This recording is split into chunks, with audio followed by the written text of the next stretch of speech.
Hello வணக்கம் friends.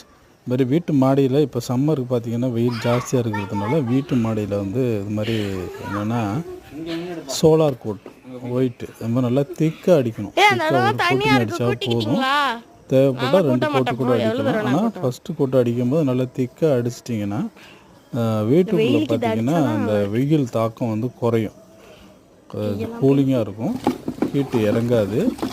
கண்டிப்பாக இதை வாங்கி அடிங்க, நிச்சயமாக உங்களுக்கு நல்ல ரிசல்ட் கிடைக்கும். இதை அடிக்கிறதுக்கு முன்னாடி என்ன செய்யணும்னா நல்லா சுத்தமாக மாடியை நல்லா தண்ணி விட்டு நல்லா கூட்டிட்டு தண்ணி விட்டு நல்லா அந்த பாசி இருந்ததுன்னா நல்லா சுரண்டி எடுத்துடணும். சுரண்டி எடுத்துட்டு கம்ப்ளீட்டாக நல்லா கழுவி விட்டுணும். கழுவி விட்டு நல்லா பளிச்சுன்னு வச்சுக்கிட்டு இந்த சோலார் கோட்டை வந்து நீங்கள் வாங்கி அதில் ஒரு லிக்விட் கொடுப்பாங்க, அந்த லிக்விடு ஃபுல்லாக கலந்துக்கணும். ஒரு பேக்கு ஒரு லிக்விடு கொடுப்பாங்க, அந்த லிக்விடை கலந்துக்கிட்டு நீங்கள் அடிக்கணும்.